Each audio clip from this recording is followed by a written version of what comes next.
গৃহধর্ম শ্রেষ্ঠ ধর্ম জানিবে নিপুণ, গৃহধর্ম মধ্যে রয় সর্ববিধ গুণ। শ্রী শ্রী হরিচাঁদ ঠাকুরের কথা। সর্বপ্রথমে প্রণাম জানাই জগৎ পিতা শ্রী শ্রী হরিচাঁদ ঠাকুর, জগৎ মাতা শান্তি দেবী, যুগবারিধি যুগনায়ক শ্রী শ্রী গুরুচাঁদ ঠাকুর এবং সত্যভামা দেবীর শ্রী রাতুল চরণে। প্রণাম জানাই আমার বাবা মার শ্রী রাতুল চরণে। প্রণাম জানাই আমার কাকুগুরু মতুয়া রত্ন শ্রীযুক্ত সুভাষচন্দ্র তরফদার মহাশয়কে। প্রণাম জানাই এই এত সুন্দর আসর যে গৃহকর্তা আয়োজন করেছে, তাদের পরিবার সমস্ত পারিষদগণকে আমি প্রণাম জানাই। প্রণাম জানাই দূর দূরান্ত থেকে আগত ভক্ত এবং ভক্তিমতী মায়েদের শ্রী রাতুল চরণে। অল্প সময়ের ভিতরে আমাকে বলতে বলেছেন। হরিচাঁদ ঠাকুর এই গার্হস্থ্য ধর্মকে প্রশস্ত করবার জন্য এখানে এসেছিলেন, আর গুরুচাঁদ ঠাকুরকে সেই কথাই বলেছিলেন। তাই পিতৃ আজ্ঞা গুরুচাঁদ শিরোধার্য করি, এই সংসারের ভার নিল নিজ স্কন্ধ করি। এই সংসারের ভার আমার হরিচাঁদ ঠাকুর দিয়েছিলেন শ্রী শ্রী গুরুচাঁদ ঠাকুরের উপরে। তাই তার সাংসারিক জীবন ধর্ম কেমন ছিল, তিনি 14 বছর বয়সে আমার সত্যভামা মাকে 10 বছর বয়স ছিল তখন বিবাহ করেছিলেন। তাদের জীবন শৈলী কেমন ছিল সেইটাই আমাদের কাছে একটা উদাহরণ আর আমাদের আদর্শ। যখন সত্যভামা মা বিবাহ হয়ে এসেছেন তখন শান্তিমা তাকে খুব আদর যত্ন করে বৌমাকে ঘরে রেখেছেন, তাকে শিখিয়ে পড়িয়ে নিয়েছেন। তাই শান্তিমা যখন কোনো কাজ করতে বের হতেন কিন্তু সত্যভামা মা করতে দিতেন না। শান্তি দেবী কোনো কার্য করিবারে ধায়, সত্যভামা হাত হতে তাহা কেড়ে লয়। সে খুব ছোট্ট বালিকা, কিন্তু যখন সংসারের কোনো কাজ করতে যায় তেনার শাশুড়ি মা শান্তিমা, তখন সে দৌড়ে গিয়ে হাতের থেকে কেড়ে নেয়। তখন শান্তিমা হেসে হেসে বলে যে বয়সে বালিকা তুমি, তাতে আদরণী, সব কাজ একা তুমি পারো না জননী। শান্তিমা কি বলছেন সত্যভামা মাকে, যে তুমি তো বালিকা, ছোট্ট 10 বছর বয়স, তুমি সংসারের এত কাজ কি করতে পারো, এত বড় সংসারের। তখন এইখানে কথায় আমরা কি বুঝতে পারি, প্রতিটা কথার একটা অর্থ আছে। আমরা যে সংসারে সবাই বাবা মা ভাই বোন দেওর পুত্র সবাই একসঙ্গে সংসার করি, প্রত্যেকটা মানুষের এক একটা দায়িত্ব আছে। বৌমার দায়িত্ব আলাদা, বাবার দায়িত্ব আলাদা, মায়ের দায়িত্ব আলাদা, স্বামীর দায়িত্ব আলাদা, সবার দায়িত্ব কিন্তু থাকে, ছেলে মেয়ের দায়িত্ব আলাদা। তাই একজন শাশুড়ি মা কেমন হতে হবে, একজন বৌমা কেমন হতে হবে, এই পরিপ্রেক্ষিতে আমরা বুঝতে পারছি।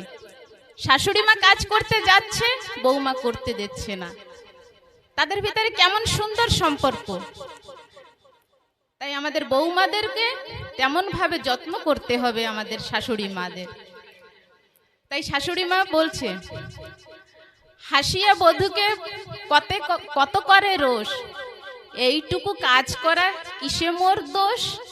শান্তি দেবী বলছে, কেমন ভাবে বলছে, তাকে শাসন করছে তবুও হেসে হেসে। আমাদের এই হাসিটা সংসারে প্রয়োজন আছে। আমরা কোনো বৌমা যদি আসে, তো যদি দেখতেও সুন্দর না হয়, রূপটা যদি সে কালো হয়, এই না রে ওই বৌমাটা হাসি খুশি আছে, সবার মন কিন্তু কেড়ে নেয়। ওই মেয়েটা শ্বশুর বাড়িতে আসছে, ওর কিন্তু আলাপটা খুব ভালো, লোকজন গেলে না ভালো কথা বলে বসতে দেয়। তাই আমরা সবাই জানি কাক আর কোকিল, এর ভিতরে আমরা ভালোবাসি কিন্তু কোকিলকে। কেন? কোকিলের সুর কিন্তু মিষ্টি। আর যদি কর্কশ সুরে কথা বলি বা বিলকুল কথাই না বলি, তাহলে সেই সংসারে আমরা সুখী থাকতে পারবো? কোনোদিন পারবো না। তাই সত্যভামা মা বলছেন শান্তিমাকে, তোমার চরণ দাসী আমি যবে আছি, সকল কাজের ভার আপনি নিয়েছি। সে নিজেকে চরণ দাসী ভাবছে, কার? শাশুড়ি মার। আর শাশুড়ি মা তাকে কি দাসী ভাবে দেখছে? না, তাকে সে খুব যত্নে সহকারে রাখছে। যদি তাকে যত্ন না করতেন, তাকে ভালো না বাসতেন, তাকে যদি যোগ্য বৌমার আসন না দিতেন, তাহলে সেই বৌমা কি শাশুড়িকে অত ভালোবাসতেন? না। দুইজনের এখানে কর্তব্য আছে, একে অপরকে সম্মান করা, একে অপরের সুবিধা অসুবিধা বোঝা, একে অপরকে ভালোবাসার দায়িত্ব আছে এখানে। তাই সত্যভামা বলছে যে আমি তোমার চরণদাসী হয়ে আছি, আর সব কাজকর্মই আমি করব। এইভাবে শান্তিমা সত্যভামার সঙ্গে আলাপ করছে। যখন সত্যভামা মা কাজ করতেন, শান্তিমা তাকে আটকাতেন যে আমি করে দিই। এইভাবে তাদের সাংসারিক জীবন চলছে। তাই আমাদের ভিতরে এইখানে অধিকাংশ মায়েরা আছেন, নিজের সংসারের পরিস্থিতি আমাদের হাতে। তাই শান্তিদেবী আমাকে সত্যভামা আমাকে বলছেন যে মুক্ত হাতে ধরতে হবে সংসারের হাল, ধৈর্য ধরে দিতে হবে বিপদকে সামাল। আমরা সংসারে থাকলে আমাদের সুবিধা অসুবিধা অনেক কিছু আসবে, কিন্তু ধৈর্য সহকারে আমাদের সহ্য করতে হবে, তার সেই বিপদকে লঙ্ঘন করতে হবে। এই কথা আমার গুরুচাঁদ ঠাকুর সত্যভামা মাকে বুঝিয়েছেন, সত্যভামা মাকে শান্তিদেবী বুঝিয়েছেন, আমার হরিচাঁদ ঠাকুরও বুঝিয়েছেন। আর ঠিক সে পিত্রালয়ে যেতে তার নাহি করে মন, বর্ণে বর্ণে হরি বাক্য করেছে পালন। আমার সত্যভামা মা যেদিন থেকে বিবাহিত হয়ে এসেছেন শ্বশুর বাড়িতে, সে আর কিন্তু দ্বিতীয়বার কোনোদিন সে বাবার বাড়িতে যান নাই। কতটা ভালোবাসা পেলে একটা মা মানে তার শ্বশুর বাড়ি থেকে আর বাবার বাড়ি যেতে চায় না, তাকে এতটা ভালোবাসতে হবে। প্রতিটা মা শাশুড়ি মা ভাবতে হবে যে তার সংসারের ছোটবেলা থেকে বড় হয়েছে, সবাইকে ত্যাগ করে সে আমাদের কাছে এসেছে, তাকে আমরা কিভাবে আদর যত্ন করে রাখতে হবে। আর সেই বৌমাও ভাবতে হবে যে আমার এত ঘনিষ্ঠ বাবা মা ভাই বোন নিজের পিতৃলয় ছেড়ে সে শ্বশুর বাড়িতে এসেছে, যেন সে এই কুলে এসে যেন ডুবে না যায়। প্রতিটা স্বামীও ভাবা উচিত যে যেই স্ত্রী আমাকে আমার হাতটা ধরে এখানে এসেছে, তাকে কিভাবে তার মান মর্যাদা দিতে হবে, তার ভালোবাসা, তাদেরকে কেমন ভাবে যত্ন করতে হবে, সেই জিনিসও স্বামীও বোঝা লাগবে। আবার শ্বশুর শাশুড়িও সেই বুঝতে হবে যে যে বৌমাটা এসেছে, সেই বৌমাকে আমরা কিভাবে তার আদর যত্ন করতে হবে, তার যোগ্য সম্মান দিতে হবে। সে যদি পড়াশোনা করতে চায়, তাকে সেই শিক্ষায় শিক্ষিত করতে হবে।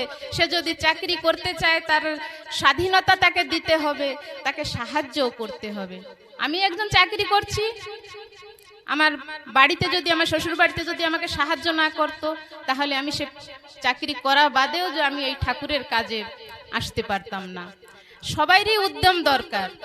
আর প্রতিটা বৌমাও ভাবা উচিত যে শাশুড়ি যে শ্বশুর সে হচ্ছে আমার, যে স্বামীকে নিয়ে আমি গর্ব করি, যাকে নিয়ে আমি সধবা বেশ হই সাজি গুজি, আমার অস্তিত্ব যাকে নিয়ে, সেই শ্বশুর শাশুড়ি হচ্ছে আমার স্বামীর জন্মদাতা জন্মদাত্রী। তাহলে তাকে কতটা ভালোবাসতে হবে, কতটা তাকে যত্ন আদর করতে হবে। সবাই প্রত্যেকটা মানুষের দায়িত্ব আছে। তাই যখন একটা মা গর্ভবতী হয়, তখন তার মানসিক শারীরিক তার আর্থিক অবস্থা কেমন আছে, সেইটা আমাদের সম্পূর্ণ দায়িত্ব হচ্ছে আমাদের শ্বশুর বাড়ির লোকজনের। যে সে কি খাবে, কেমন থাকবে, কেমন ভাবে রেস্ট নেবে, সে তার মানসিক চিন্তা কোন ভাবে থাকবে, সেই দিকটায় আমাদের দায়িত্ব খুব নিতে হবে। আমরা যদি সংসারকে তিনটা পর্যায়ে ভাগ করি, যে একটা শিশুকে আমরা মানুষ করব কি করবে করে, সে গর্ভাবস্থায়, তারপরে তার শৈশবকাল, আর সেই সন্তানের আপনার যৌবন অবস্থায় তাকে কেমন ভাবে মানুষ করতে হবে, কেমন ভাবে তাকে দিতে হবে স্নেহ মমতা, তার আচার ব্যবহার, সেই জিনিসটা আমাদের দেখতে হবে।